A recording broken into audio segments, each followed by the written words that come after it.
2026 தமிழ்நாடு சட்டமன்ற தேர்தலோட வாக்கு எண்ணிக்கை முடிவுகள் மே 4ஆம் தேதி வரும்போது திமுக கூட்டணிக்கு முன்னாடி இருக்க வாய்ப்புகள் என்னென்ன, அதிமுக கூட்டணிக்கு முன்னாடி இருக்க வாய்ப்புகள் என்னென்ன, தமிழக வெற்றி கழகத்துக்கு முன்னாடி இருக்க வாய்ப்பு என்னன்றத நாம நம்மளோட ப்ரீவியஸ் வீடியோஸ்ல பார்த்திருந்தோம். இந்த வீடியோல திரு சீமான் அவர்கள் தலைமை ஏற்றிருக்க நாம் தமிழர் கட்சிக்கு முன்னாடி இருக்க வாய்ப்பு என்னன்றத தெளிவா பார்க்கலாம். அதுக்கு முன்னாடி நான் ஒரு சில விஷயங்கள் சொல்லணும்னு ஆசைப்படுறேன். 2026 தமிழ்நாடு சட்டமன்ற தேர்தலில் 4 முனை போட்டி நிலவி இருந்தது நம்ம எல்லாருக்குமே தெரிஞ்ச விஷயம் தான். ஆளுங்கட்சியான திமுக தலைமையில ஒரு கூட்டணி, ஆண்ட கட்சியான அதிமுக தலைமையில ஒரு கூட்டணி, புது வரவான தாவேகா, நீண்ட காலமா களத்துல இருக்க நாம் தமிழர் கட்சின்னு சொல்லி மொத்தமா 4 முனை போட்டி நிலவி இருந்தது. இந்த 4 முனை போட்டியில இருந்த 4 பேர்ல திமுக ஓட்டுக்கு காசு கொடுத்திருந்தாங்க, அதிமுக ஓட்டுக்கு காசு கொடுத்திருந்தாங்க, தமிழக வெற்றி கழகம் 233 தொகுதியிலையும் காசு கொடுக்கலனாலும் அவங்களும் சில பல தொகுதிகளில் கண்டிப்பாக ஓட்டுக்கு காசு கொடுத்திருந்தாங்க. ஆனா இந்த 2026 தமிழ்நாடு சட்டமன்ற தேர்தல்ல எந்த இடத்துலயும் எந்த தொகுதியிலையும் யாருக்குமே காசு கொடுக்காத ஒரே கட்சி நாம் தமிழர் கட்சி. 4 முனை போட்டியில ஈடுபட்டு இருந்த 4 கட்சிகளுமே தேர்தல் அறிக்கையை வெளியிட்டு இருந்தாங்க. இதுல திமுகவோட தேர்தல் அறிக்கையில இலவச வாக்குறுதிகள் இடம்பெற்றிருந்தது, அதிமுகவோட தேர்தல் அறிக்கையில இலவசங்கள் இருந்தது, தமிழக வெற்றி கழகத்தோட தேர்தல் அறிக்கையிலையும் இலவசங்கள் இருந்தது. ஆனா நாம் தமிழர் கட்சியோட தேர்தல் அறிக்கையில 3 விஷயத்த மட்டும் தான் கட்டணம் இல்லாம தருவன்னு சொல்லியிருந்தாரு. மற்றபடி இலவசங்களை வெறுப்பன்னு சொல்லியிருந்தாரு. ஆளுங்கட்சியான திமுக தேர்தல் பிரச்சாரத்தின் போது தேர்தல் விளம்பரங்களுக்காக எண்ணற்ற அமௌண்ட்டை செலவு பண்ணியிருந்தாங்க. அதிமுகவும் அதே மாதிரிதான். 2 கட்சியுமே சோசியல் மீடியா, மெயின் ஸ்ட்ரீம் மீடியான்னு சொல்லி எந்த பக்கம் திரும்பினாலும் விளம்பரங்களை கணக்கே இல்லாம வெளியிட்டு இருந்தாங்க.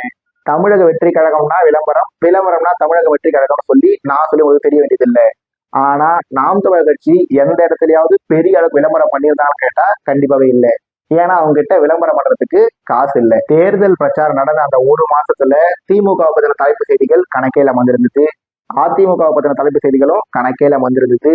திரு விஜய் அவர்கள் வீட்டை விட்டு வெளியே வந்த தலைப்பு செய்தி, வீட்டுக்குள்ள போன தலைப்பு செய்தின்னு சொல்லி எந்த பக்கம் திரும்பினாலும் விஜய் விஜய் விஜய்னு சொல்லி அவர் வெளியே வந்தா நியூஸ், வெளியே வர்றனால நியூஸ், பேசனா நியூஸ், பேசலனா நியூஸ், கையை தூக்கினா நியூஸ், கையை தூக்கலனா நியூஸ்ன்னு சொல்லி இந்த 3 கட்சிகளை பத்தியும் மெயின் ஸ்ட்ரீம்லயும் சரி சோசியல் மீடியாலும் சரி எந்த பக்கம் திரும்பினாலும் வெறுமனே news news news, views views views தான்.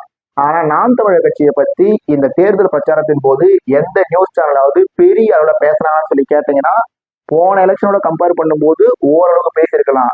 ஆனா மத்த 3 கட்சிகளை பேசுற அளவுக்கு நாம் தமிழர் கட்சியை பத்தி பேசுறாங்கன்னு கேட்டா கண்டிப்பாக பேசல. சரி, எலெக்ஷனுக்கு முன்னாடி தான் பேசலன்னு சொல்லி பார்த்தா இப்ப எலெக்ஷன் முடிஞ்சிருச்சு. எலெக்ஷன் முடிஞ்ச கையோட திமுக என்ன மாதிரி பெர்ஃபார்மன்ஸ் பண்ணிருக்காங்க, அதிமுக என்ன மாதிரி பெர்ஃபார்ம் பண்ணிருக்காங்க, விஜய் அலையா, விஜய் சுனாமியா, விசில் புரட்சி உருவாச்சா இல்லையா, விஜய் எத்தனை % ஓட்டு எடுப்பாரு, விஜய் ஜெயிப்பாரா ஜெயிக்க மாட்டாரா, விஜய் எதிர்கட்சி ஆவாரா எதிர்கட்சி ஆக மாட்டாரா, விஜய் முதலமைச்சர் ஆவாரா ஆக மாட்டாரா அப்படின்னு சொல்லி திரு விஜய் அவர்களை பத்தியும் திமுகவை பத்தியும் அதிமுகவை பத்தியும் டெய்லி எல்லா நியூஸ் சேனல்லையும் என்ன பண்றாங்க, டிபேட் எடுக்கிறாங்க, பேசுறாங்க பேசிக்கிட்டே இருக்காங்க. ஆனா எலெக்ஷன் முடிஞ்ச கையோட எந்த நியூஸ் சேனல்லையாவது நாம் தமிழர் கட்சியை பத்தி பெருசா பேசுறாங்கன்னு கேட்டா கண்டிப்பாவே பேசல. இதுக்கு ஒரு சிலர் என்ன சொல்றாங்கன்னா, ஒண்ணு திமுக ஆட்சிக்கு வரப்போகுது, அப்படி இல்லைன்னா அதிமுக ஆட்சிக்கு வரப்போகுது. ரொம்ப ரொம்ப அரிதா ஒரு நிகழ்வு நடக்குதுன்னா தாவேகா ஆட்சிக்கு வந்தா வரலாம். ஆனா எப்படியா இருந்தாலும் நாம் தமிழர் கட்சி ஆட்சிக்கு வந்துட போகுது, அப்ப எதுக்கு நாம் தமிழர் கட்சியை பத்தி பேசணும் அப்படின்னு சொல்லாம சொல்லிட்டு இருக்காங்க. கரெக்ட் தான். நாம் தமிழர் கட்சி இந்த 2026 தமிழ்நாடு சட்டமன்ற தேர்தலில் ஆட்சியை பிடிக்க போறது இல்லைன்னு சொல்லி நான் பல முறை சொல்லிட்டேன், எதிர்கட்சியா வரப்போறது இல்லைன்னு சொல்லி நான் பல முறை சொல்லிட்டேன். பட் இந்த 2026 தமிழ்நாடு சட்டமன்ற தேர்தலில் நாம் தமிழர் கட்சிக்கு முன்னாடி எண்ணற்ற வாய்ப்புகள் இருக்கு. அப்படி அந்த வாய்ப்புகள்ல ஒரு சில வாய்ப்புகள் இப்ப பார்க்கும்போது கனவுல மட்டும் நடக்கூடிய வாய்ப்புகளா இருக்கலாம்.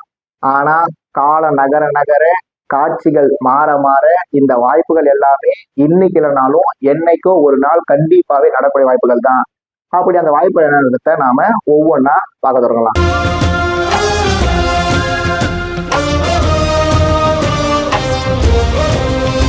ரெண்டாயிரத்தி 26 தமிழ்நாடு சட்டமன்ற தேர்தலோட முடிவுகள் மே 4ஆம் தேதி வரும்போது ஒரு தலைப்பு செய்தி.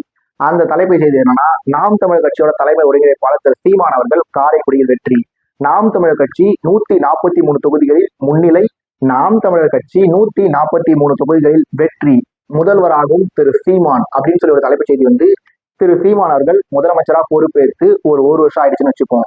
அதன் பிறகு தமிழ்நாடு எப்படி இருக்கும், எந்த பக்கம் திரும்பினாலும் பச்சை பசேல்னு மரங்கள், இந்த பக்கம் பனைமரம், வேப்ப மரம், ஆலமரம், அரச மரம், புங்க மரம்னு சொல்லி எந்த பக்கம் திரும்பினாலும் மரங்கள். எல்லா கடைகளோட பேருமே தமிழ்ல இருக்கு. எப்படி?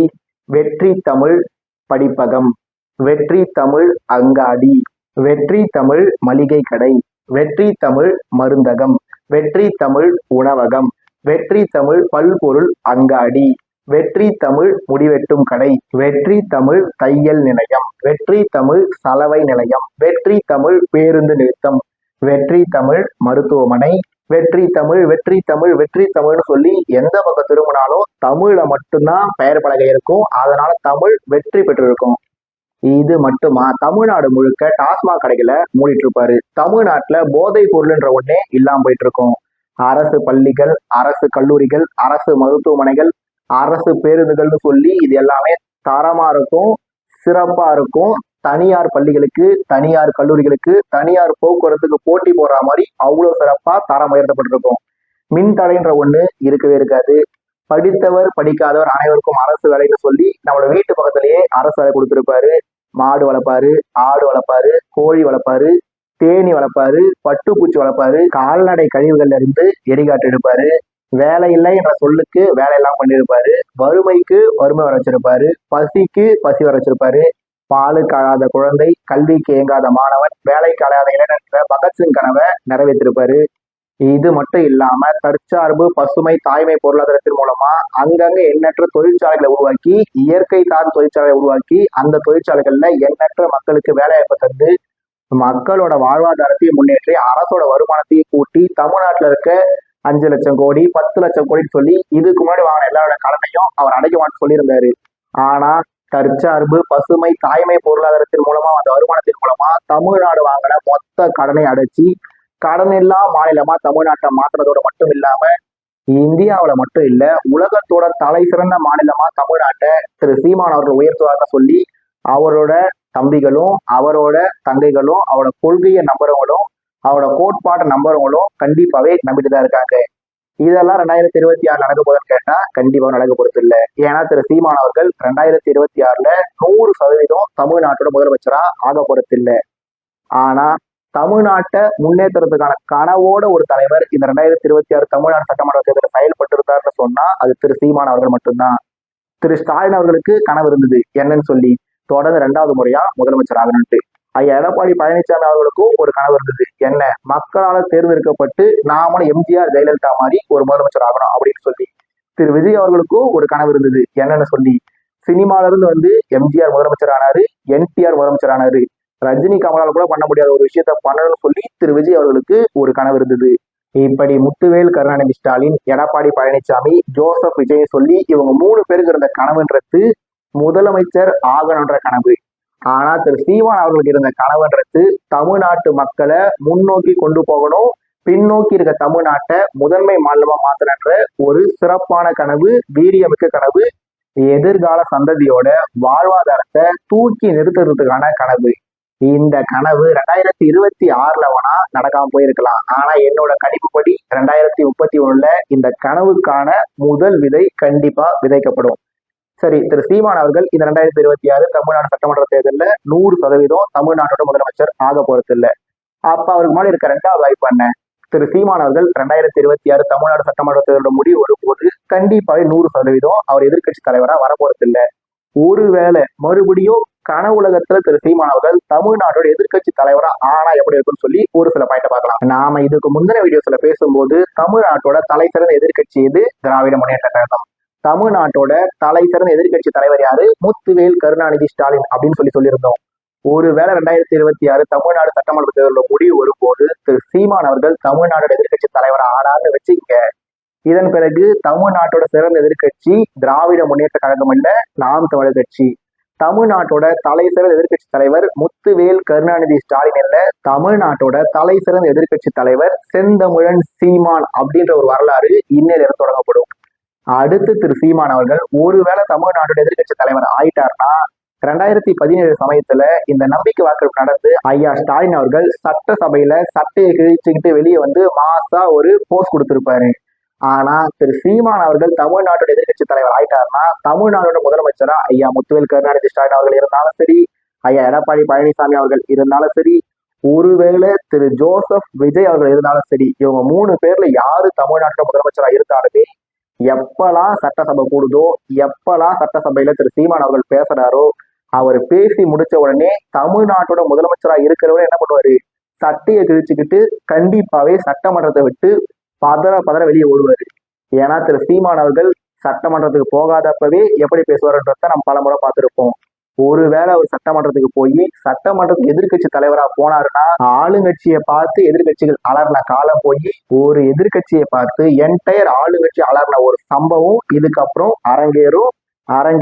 அரங்கேறிட்டே இருக்கும். அந்த சம்பவம் எப்போ முடியும்னா, எதிர்கட்சி தலைவராக இருக்க திரு சீமான் அவர்கள் முதலமைச்சர் ஆனா மட்டும்தான் அந்த சம்பவத்துக்கு ஒரு முடிவு வரும். இது மட்டும் இல்லாம திரு சீமான் அவர்கள் தேர்தலில் எந்த ஒரு இடத்துலயுமே ஜெயிக்காம இருக்கும் போதே திரு சீமான் அவர்கள் போராட்டத்தினால பரந்தூர்ல விமான நிலையம் வரல, மேல்மாலை சிப்காட் வரல, 8 வழி சாலை வரல அப்படின்னு சொல்லி எண்ணற்ற திட்டங்களை திரு சீமான் அவர்கள் நிறுத்தி வச்சுக்கிறதா திரு சீமான் அவர்களே சொல்றாரு. இந்த திட்டங்கள் நடக்காம இருக்கிறது திரு சீமான் அவர்கள் மட்டும்தான் காரணமான என்கிட்ட கேட்டீங்கன்னா எனக்கு உண்மையிலே தெரியல. ஆனா ஒரு சாதாரண மனுஷனா இருக்கும் போதே திரு சீமான் அவர்கள் இத்தனை திட்டங்கள் நிறுத்துறதுக்கு இவரும் ஒரு காரணமா இருக்கும் போது, ஒருவேளை திரு சீமான் அவர்கள் தமிழ்நாடு எதிர்கட்சி தலைவர் ஆயிட்டாருன்னா அதன் பிறகு தமிழ்நாட்டுக்குள்ள எந்த ஒரு நாசகால திட்டமுமே கண்டிப்பாவே வராது. ஏன்னா திரு சீமான் அவர்கள் தமிழ்நாட்டோட ஒரு வாயில் காவலனா இருந்து நல்ல திட்டங்களை உள்ள கொண்டு வரத்துக்கு அனுமதிப்பாரு. சரியில்லாத திட்டங்களை கண்டிப்பாவே எதிர்த்துக்கிட்டே இருப்பாரு. அதனால தமிழ்நாட்டின் முதலமைச்சரா யார் இருந்தாலும், அவங்களுக்கு சட்டமன்றத்துல எவ்வளவு எம்எல்ஏஸ் இருந்தாலும், ஒரு சரியில்லாத திட்டத்தை சட்டமன்றத்தில் நிறைவேற்ற சொல்லி வந்தாங்கன்னா திரு சீமான் அவர்கள் தன்னோட பேச்சாலையும் தன்னோட வீச்சாலையும் கண்டிப்பாக இந்த சட்டத்தை தடுத்து நிறுத்துவார்ன்ற ஒரு நம்பிக்கை அவரோட தம்பிகளுக்கும் தங்கைகளுக்கும் கண்டிப்பாவே இருக்கு. பாசே, வீடியோ ஸ்டார்ட் ஆகினதுல இருந்தே திரு சீமான் அவர்களை பத்தின புகழ் கொஞ்சம் ஓவரா இருக்கு அப்படின்னு சொல்லி கேட்கலாம். நீங்க யோசிக்கிறதும் ஒரு வகையில கரெக்ட் தான். ஆனா நான் இந்த வீடியோ ஸ்டார்ட் பண்ணும்போது என்ன சொல்லியிருந்தேன், இது எல்லாமே கனவுல நடக்கூடிய விஷயங்கள் அப்படின்னு சொல்லி தான் ஸ்டார்ட் பண்ணியிருந்தேன். கனவுல என்ன வேணா நடக்கலாம் இல்லையா? பட் திரு சீமான் அவர்கள் 2010 இருந்து கட்சி அரசியல் இருக்காரு, 2016 இருந்து தேர்தல் அரசியல் இருக்காரு. எல்லா கட்சிகளுமே தேர்தலை ஜெயிக்கிறதுக்கு எண்ணற்ற முடிவுகள் எடுத்திருக்காங்க, எண்ணற்ற முடிவுகள்ல இருந்து பின்வாங்கியிருக்காங்க. அப்படி பார்த்தோம்னா திமுக சொன்னது என்ன செஞ்சது என்னன்னு தான் பின்வாங்கியிருக்காங்க. அதிமுக நேற்று ஒன்று சொல்லியிருப்பாங்க, இன்னும் ஒன்று சொல்லியிருப்பாங்க, பின்னாடி பின்வாங்கியிருப்பாங்க. திரு விஜய் அவர்கள் கட்சி தொடங்கினப்ப என்ன சொன்னாரு, பிறகு அவர் என்னென்னலாம் பண்ணாருன்றதை நம்ம எல்லாரும் பார்த்துருந்தோம். திரு சீமான் அவர்களும் நேற்று ஒன்று பேசியிருந்தாரு, இன்னைக்கு ஒன்று பேசியிருந்தாரு. இல்ல ஒரு மாத்தி பேசுறாரு, சாத்தியம் இல்லாத விஷயங்களா பேசுறாரு, சம்மந்தம் எல்லாம் பேசுறாரு, வாய்க்கு வந்ததெல்லாம் பேசுறாரு, என்னென்னமோ அச்சு விடுறாரு. யாருமே அதை கேட்க மாட்டாங்க. அவர் நேற்று ஒன்று சொல்லுவாரு, இன்னைக்கு ஒன்று சொல்லுவாரு, நேற்று சொன்னதை இன்னைக்கு மாத்தி பேசுவாரு. கட்சியில யாரையுமே வளர விட மாட்டாரு. அந்த கட்சி கிட்ட இருந்து காசு வாங்குவாரு, இந்த கட்சி கிட்ட இருந்து காசு வாங்குவாரு, அந்த கட்சி கிட்ட வாங்கின காசுக்காக இந்த கட்சியை திட்டி பேசுவாரு, இந்த கட்சி கிட்ட வாங்கின காசுக்காக அந்த கட்சியை திட்டி பேசுவாரு. 2 கட்சிக்கிட்டுமே காசு வாங்கிட்டு தனியா போட்டி போடுற பேர்ல 2 கட்சிக்கு போக வேண்டிய வாக்க பிரிப்பாரு. இதனால இந்த எலெக்ஷன்ல இவங்க ஜெயிப்பாங்க, அதுக்கு அடுத்த எலெக்ஷன்ல அவங்க ஜெயிப்பாங்க. ஆக மொத்தம் திரு சீமான் அவர்கள் எல்லார்கிட்டையும் காசை வாங்கிட்டு அவர் மட்டும் ஜாலியா இருக்காரு. அவரு திரள் நிதியில செழிப்பா இருக்காரு. மக்களோட பணத்தை மக்கள் கிட்ட இருந்து வாங்கி அவர் செலவு பண்ணி சந்தோஷமா இருக்காரு அப்படின்னு சொல்லி திரு சீமான் அவர்களை நோக்கி எண்ணற்ற விமர்சனங்களை எல்லாருமே சொல்லிட்டு தான் இருக்காங்க. திரு சீமான் அவர்கள் திமுக கிட்ட காசு வாங்கி அதிமுகவை திட்டி பேசியிருக்கலாம். திரு சீமான் அவர்கள் அதிமுக கிட்ட காசு வாங்கி திமுகவை திட்டி பேசியிருக்கலாம். திரு சீமான் அவர்கள் பாஜக கிட்ட காசு வாங்கி காங்கிரஸை திட்டி பேசியிருக்கலாம். திரு சீமான் அவர்கள் காங்கிரஸ் கிட்ட காசு வாங்கி பாஜகவை திட்டி பேசியிருக்கலாம். திரு சீமான் அவர்கள் 4 பேருடைய காசு வாங்கி தன்னோட வைத்தொறுப்பி இருக்கலாம்.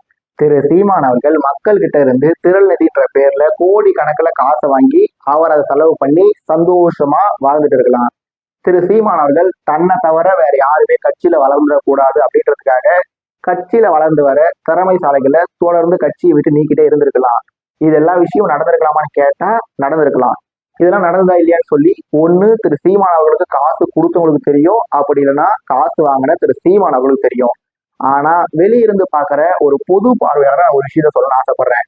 அது என்னன்னா, திரு சீமான் அவர்கள் ஒருவேளை மற்ற கட்சிங்கிட்ட காசு வாங்கிட்டு அரசியல் பண்ணாரு அப்படின்னு சொல்லி உதாரணத்துக்குமே, திரு சீமான் அவர்கள் திமுக கிட்ட காசு வாங்கிட்டாரு, திரு சீமான் அவர்கள் அதிமுக கிட்ட காசு வாங்கிட்டாரு, திரு சீமான் அவர்கள் பாஜக கிட்ட காசு வாங்கிட்டாரு, திரு சீமான் அவர்கள் காங்கிரஸ் கிட்ட காசு வாங்கிட்டாரு அப்படின்னு சொல்லி வச்சுப்போம். திரு சீமான் அவர்கள் எல்லார்கிட்டையும் காசு வாங்கி அவர்கிட்ட நிறைய காசு இருக்கு. நீங்க கொஞ்சம் யோசிச்சு பாருங்களேன்.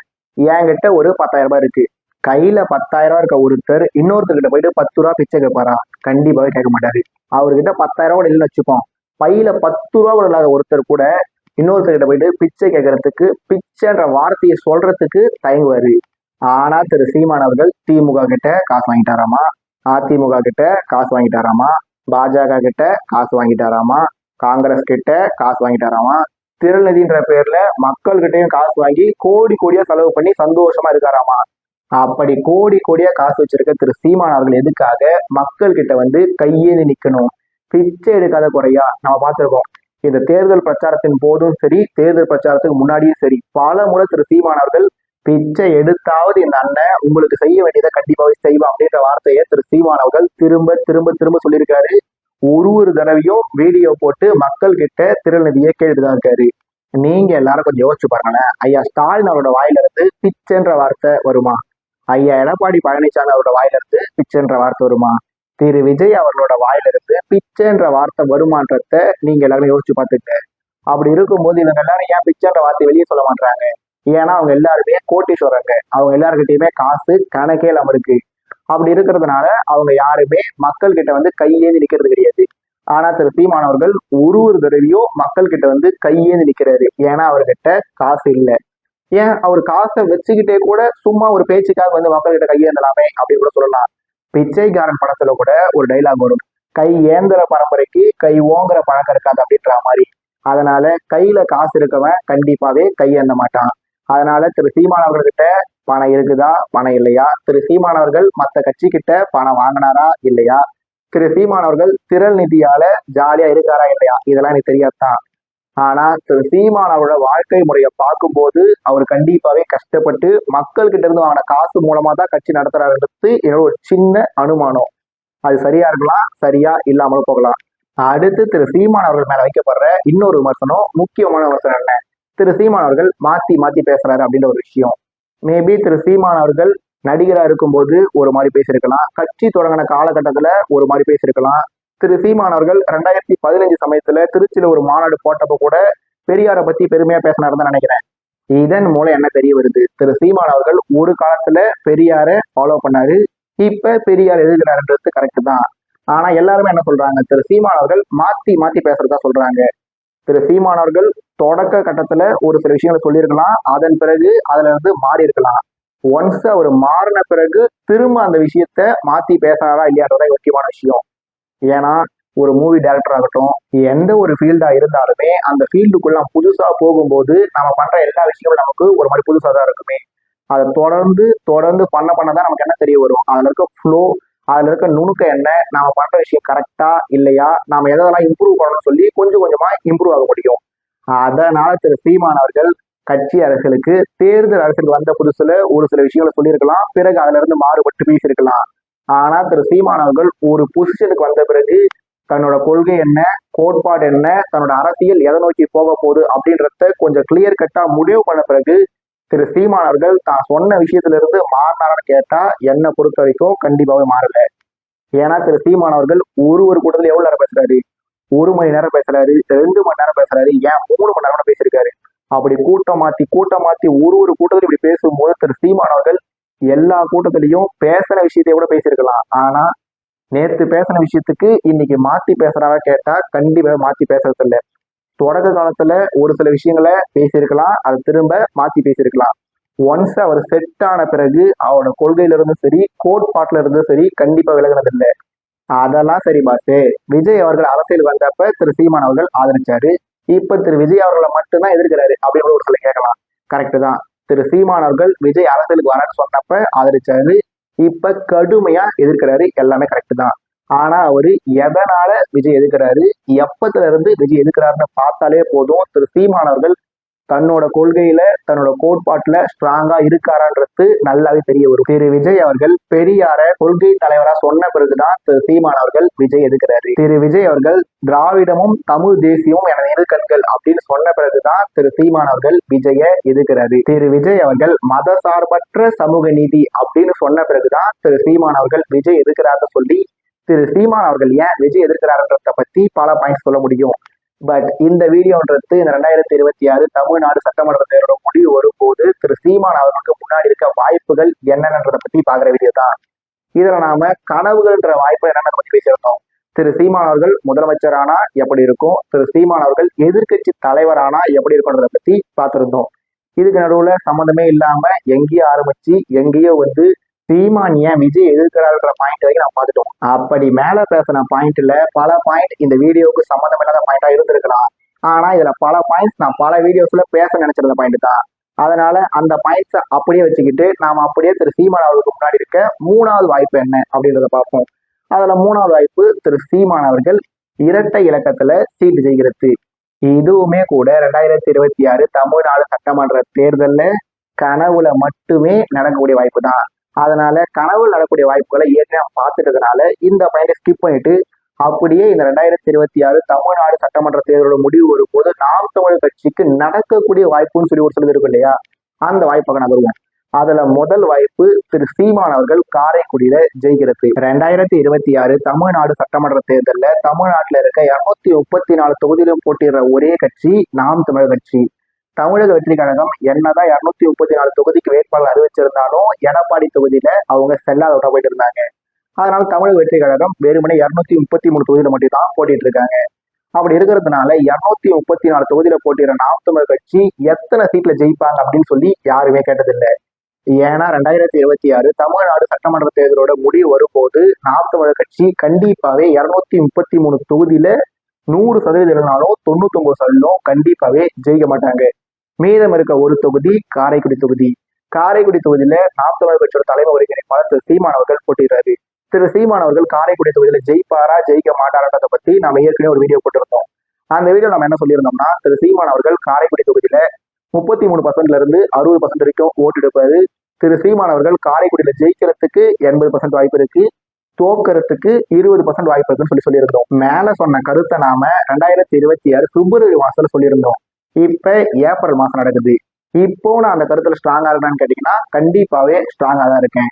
மே மாசம் 4ஆம் தேதி ரிசல்ட் வரும்போது திரு சீமான் அவர்கள் காரைக்குடி தொகுதியில 33% இருந்து 60% வரைக்கும் வாக்கு எடுப்பாரு. ஜெயிக்கிறதுக்கு 80% வாய்ப்பு இருக்கு, தோக்கிறதுக்கு 20% வாய்ப்பு இருக்கு. ஒருவேளை திரு சீமான் அவர்கள் 33%க்கும் கம்மியா ஓட்டு எடுத்து ஒருவேளை திரு சீமான் அவர்கள் காரைக்குடியில தோத்துட்டா என்ன பண்ணுவீங்க அப்படின்னு சொல்லி கேட்டா, நாம் தமிழர் கட்சியோட தலைமை ஒருங்கிணைப்பாளர் திரு சீமான் அவர்கள் காரைக்குடி தொகுதியில் தோல்வி அப்படின்னு சொல்லிட்டு போயிட போறேன். ஏன்னா பேசிக்கலாவே எனக்கு வெக்கம், மானம், சூடு சொல்றதெல்லாம் எதுவுமே கிடையாது. ஏன்னா அரசியலை பத்தி பேச வந்த பிறகு வெக்கமாவது, மானமாவது, சூடாவது, சொரணையாவது. பட் நான் சொன்ன கருத்துல மே 4ஆம் தேதி ரிசல்ட் வர வரைக்கும் நான் ஸ்ட்ராங்கா தான் இருக்கேன். அதனால திரு சீமான் அவர்கள் ஒருவேளை 2026 தமிழ்நாடு சட்டமன்ற தேர்தலில் காரைக்குடி தொகுதியில ஜெயிச்சுட்டாருன்னா அது உண்மையிலேயே நாம் தமிழர் கட்சிக்கு ஒரு மிகப்பெரிய உந்துகோல் அமையும். ஏன்னா இத்தனை நாளா நாம் தமிழர் கட்சிக்கு எம்எல்ஏ இல்லை, நாம் தமிழர் கட்சிக்கு எம்பி இல்லை. அவங்க வெறுமனே 1, 3, 6, 8ன்னு சொல்லி ஓட்டு மட்டும் தான் எடுப்பாங்க. ஓட்டை பிரிக்க மட்டும் தான் செய்வாங்க. நாம் தமிழர் கட்சியால ஜெயிக்கவே முடியாது, ஜெயிக்கிற அதிர்ஷ்டம் இல்லை, திரு சீமான் அவர்கள் ஜெயிக்கிறதுக்கு வாய்ப்பே இல்லை அப்படின்னு சொல்லி பல பேர் பல வகைகள்ல திரு சீமான் அவர்களையும் நாம் தமிழர் கட்சியை பத்தியும் கேலி கிண்டல்னு சொல்லி பண்ணிட்டு வந்திருந்தாங்க. அப்படி இருக்கும்போது திரு சீமான் அவர்கள் காரைக்குடி தொகுதியில ஜெயிக்கிறதுன்றது நாம் தமிழர் கட்சிக்கு கண்டிப்பாவே ஒரு புத்துணர்ச்சியை 100% கொடுக்கும். ஏங்க ஒரே ஒரு எம்எல்ஏ சட்டமன்றத்துக்கு போய் என்னங்க பண்ண முடியும்? டிடிவி தினகரன் கூட தான் ஆர்கே நகர்ல ஜெயிச்சாரு, சட்டமன்றத்துக்கு போனாரு, அவர் என்னங்க ஆனாரு? ஒத்த எம்எல்ஏ வச்சுக்கிட்டு ஒண்ணுமே பண்ண முடியாதுங்க. தனி மரம் தோப்பாகாதுன்ற பழமொழி திரு சீமான் அவர்களுக்கு என்ன தெரியாமலே போயிட போகுது அப்படின்னு சொல்லி பல பேர் சொல்லலாம். கரெக்ட் தான், தனி மரம் எப்பவுமே தோப்பாகாது தான். ஆனா திரு சீமான் அவர்கள் என்ன சொல்றாரு, தனித்தனி மரங்கள் எல்லாம் ஒண்ணு சேர்ந்துதான் தோப்பை உருவாக்க முடியும் அப்படின்னு சொல்லி திரு சீமான் அவர்கள் சொல்றாரு. நேற்று வரைக்கும் நாம் தமிழ் கட்சிக்குன்னு சொல்லி எம்எல்ஏ இல்லை, எம்பி இல்லை. 2026 திரு சீமான் அவர்கள் காரைக்குடி தொகுதியில ஜெயிச்சாருன்னா நாம் தமிழ் கட்சியோட எம்எல்ஏ எண்ணிக்கை 1 உயருது.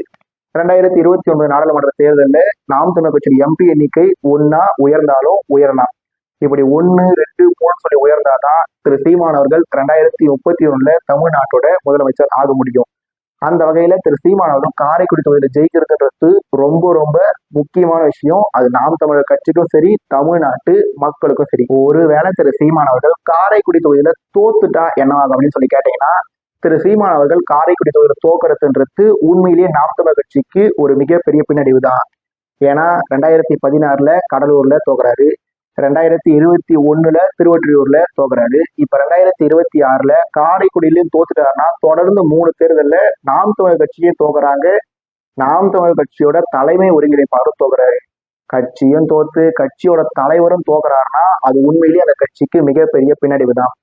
ஏன்னா அதிமுக தோக்கும் ஜெயலலிதா ஜெயிப்பாங்க, திமுக தோக்கும் கருணாநிதி ஜெயிப்பாரு அப்படின்னு சொல்லி தலைவர்கள் எப்பவுமே பெரும்பாலும் ஜெயிச்சிருவாங்க. ஜெயலலிதா தோத்துருக்காங்க, மு.க.ஸ்டாலின் தோத்துருக்காரு, எடப்பாடி பழனிசாமி தோத்துருக்காருன்னு சொல்லி கிட்டத்தட்ட எல்லாருமே தோத்துருக்காங்க.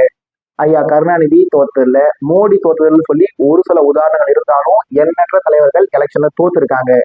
ஆனா தொடர்ச்சியா 3 தேர்தல்ல முதலமைச்சர் ஆகன்ற கனவுல இருக்க ஒரு தலைவர் தோக்குறதுன்றது சாதாரண விஷயம் இல்லை. ஆனா முன்னாடியே சொன்ன மாதிரி திரு சீமான் அவர்கள் ஜெயிப்பாருன்றது தான் என்னோட கணிப்பு. ஒருவேளை திரு சீமான் அவர்கள் தோத்தாலும் அவர்கிட்ட என்ன இருக்கு? நம்பிக்கை இருக்கு. நம்பிக்கை மற்றும் விடாமுயற்சின்னு சொல்லி இந்த 2 விஷயமும் திரு சீமான் அவர்கிட்டையும் திரு சீமான் அவர்களோட தம்பி மற்றும் தங்கைகள்கிட்ட இருக்கிறதுனால தான் திரு சீமான் அவர்கள் 2016, 2019, 2021, 2024 சொல்லி 4 தொடர் தேர்தல்களை தோத்தாலுமே நம்பிக்கை வச்சு விடாமுயற்சியை வச்சுக்கிட்டு தான் திரு சீமான் அவர்கள் தொடர்ந்து தனிச்சு களமிறங்குறாரு. தொடர்ந்து தனிச்சு களமிறங்குறாருன்னு சொல்லி தொடர்ச்சியா தனித்து களம் இறங்கிட்டே இருக்காரு. இந்த முறை திரு சீமான் அவர்கள் காரைக்குடியில ஜெயிக்கணுன்றது ரொம்ப ரொம்ப முக்கியமான விஷயம் தான். ஆனா திரு சீமான் அவர்கள் காரைக்குடியில ஜெயிக்கிறதை விட முக்கியமான விஷயம், நாம் தமிழர் கட்சி தன்னோட வாக்கு சதவீதத்தை எந்த இடத்துலயுமே இழந்துடக்கூடாது.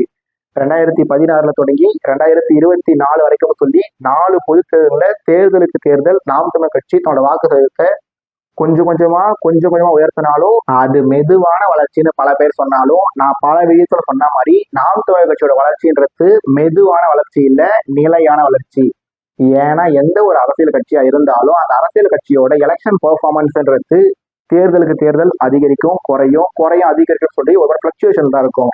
ஆனா நாம் தமிழர் கட்சியோட எலெக்ஷன் பெர்ஃபார்மன்ஸ்ன்றது 2016 தொடங்கி 2024 வரைக்கும் எல்லா எலெக்ஷன்லயுமே அப்போர்ல தான் போயிருக்கு. அதாவது தேர்தலுக்கு தேர்தல் அதிகரிச்சுட்டு தான் வந்திருக்கு. திரு விஜய் அவர்களோட வருகையினால நாம் தமிழர் கட்சியோட வாக்கு சதவீதம் குறையும் சொல்லி பல பேர் சொல்லிட்டு வந்தாலுமே நாம் என்ன சொல்லியிருக்கோம்? நாம் தமிழர் கட்சியோட வாக்கு சதவீதம் கண்டிப்பாவே குறையாது. நாம் தமிழர் கட்சி 2026 தமிழ்நாடு சட்டமன்ற தேர்தலில் 9.5% தொடங்கி 17% வரைக்கும் ஓட்டு எடுப்பாங்க அப்படின்னு சொல்லி நாமளோட ப்ரெடிக்ஷனை பல வீடியோ சொல்லிட்டு வரோம். அந்த ப்ரெடிக்ஷன்ல நாம இப்பவும் ஸ்ட்ராங்கா தான் இருக்கும். அதனால நம்மளோட ப்ரெடிக்ஷன் படி நாம் தமிழர் கட்சி இந்த 2026 தமிழ்நாடு சட்டமன்ற தேர்தலில் தன்னோட வாக்கு சதவீதத்தை குறையாம அந்த வாக்கு சதவீதம் மட்டும் உயர்ந்துருச்சுன்னா திரு சீமானோட சிவநாட்டம் 2026 தமிழ்நாடு சட்டமன்ற தேர்தல் முடிஞ்சதுல இருந்தே தொடங்கிடுச்சுன்னு தான் அர்த்தம். ஒருவேளை நாம் தமிழர் கட்சி என்னோட கணிப்பு படி 9.5 17 வரைக்கும் வாங்கலாம். ஒருவேளை நாம் தமிழர் கட்சி 9.5 நிற்காம 17 வரைக்கும் நகர்ந்துட்டாங்கன்னா ஏற்கனவே நான் பல வீடியோல சொன்ன மாதிரி 2031 சட்டமன்ற தேர்தல் அப்ப திரு சீமான் அவர்கள் தான் தமிழ்நாட்டோட முதலமைச்சர்.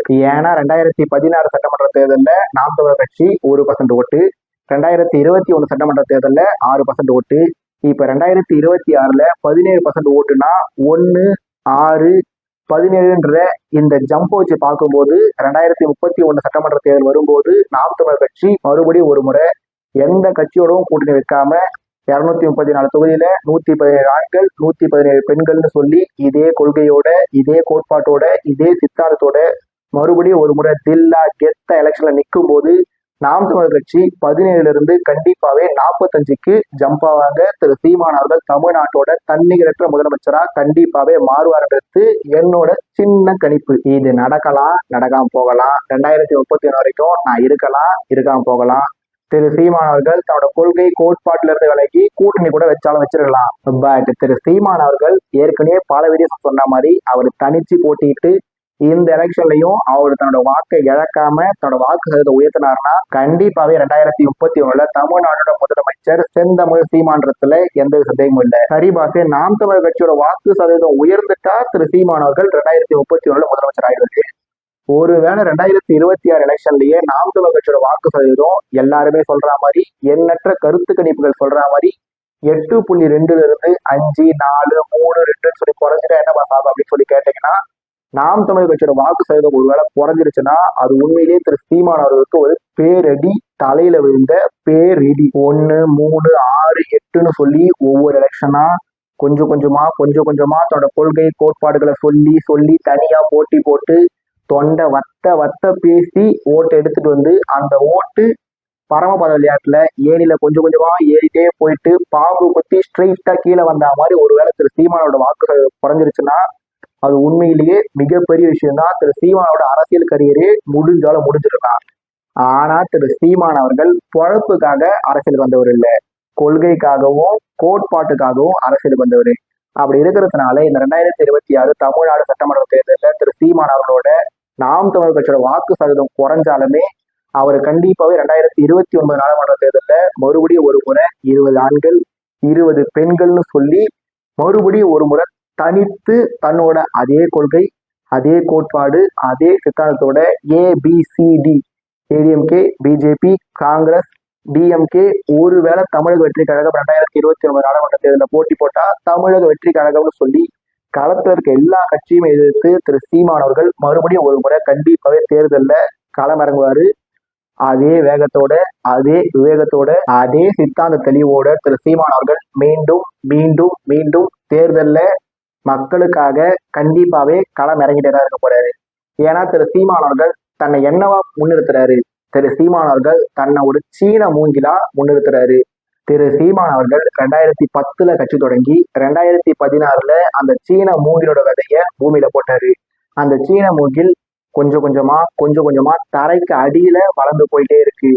அது 2026 முளைச்சி மேல வரலாம், 2029 துளிர் விடலாம், 2031 வானத்தை நோக்கி கூட வளரலாம்.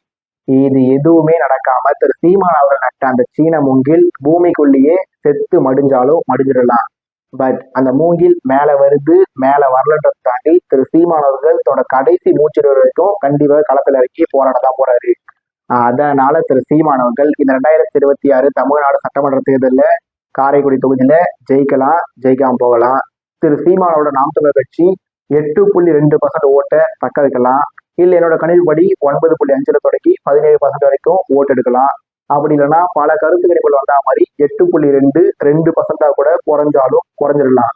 இதுல எந்த ஒரு விஷயம் நடந்தாலுமே திரு சீமான் அவர்கள் கடைசி வரைக்கும் கண்டிப்பாவே போராடதான் போறாருன்னு சொல்லி நான் ஏற்கனவே சொன்னேன், மறுபடியும் ஒரு முறை சொல்றேன். இதுல முக்கியமான விஷயம் என்னன்னா, மே 18 நாம் தமிழர் கட்சியை சார்ந்தவங்களுக்கு ரொம்ப ரொம்ப முக்கியமான நாள். மே 18 அந்த ஒரு நாள் 2010 தொடங்கி 2025 வரைக்கும் சொல்லி வருஷம் வந்தா போயிருக்கு. இந்த எல்லா வருஷமும் திரு சீமான் அவர்கள் ஒரு மாசான ஸ்பீச்சை கண்டிப்பாக கொடுத்தா இருப்பாரு. ஆனா 2026 மே 18 ரொம்ப ரொம்ப முக்கியமான நாள். நாம் தமிழர் கட்சியோட வரலாற்றிலேயே மிக முக்கிய நாள்.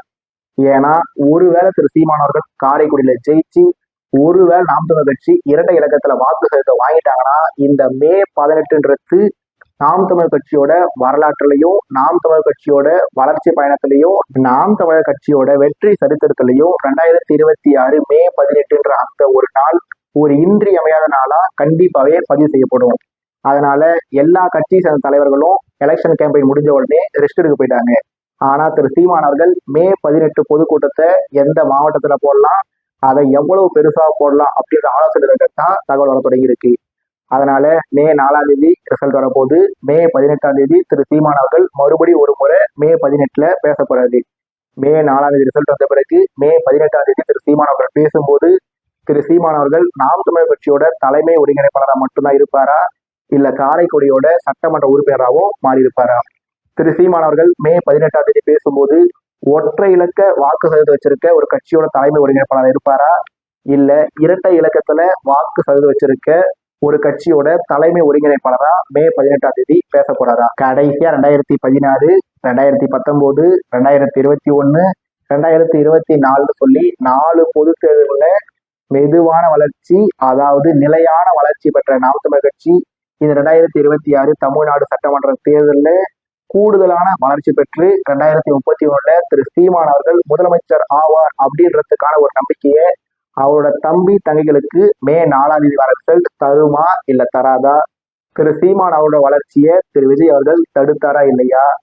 தமிழ்நாட்டு மக்கள் திரையிலிருந்து வந்த ஒரு நடிகருக்கு ஆதரவு கொடுத்திருக்காங்களா, இல்ல சிறையிலிருந்து வந்து மக்களுக்காக தினம் போராடின ஒரு போராளிக்கு ஒரு வாய்ப்பை கொடுத்திருக்காங்களா அப்படின்றத மே 4 ரிசல்ட் வரும்போது உங்களை மாதிரியே நானும் பார்த்து தெரிஞ்சுக்க ரொம்ப ரொம்ப ஆவலா இருக்கேன்.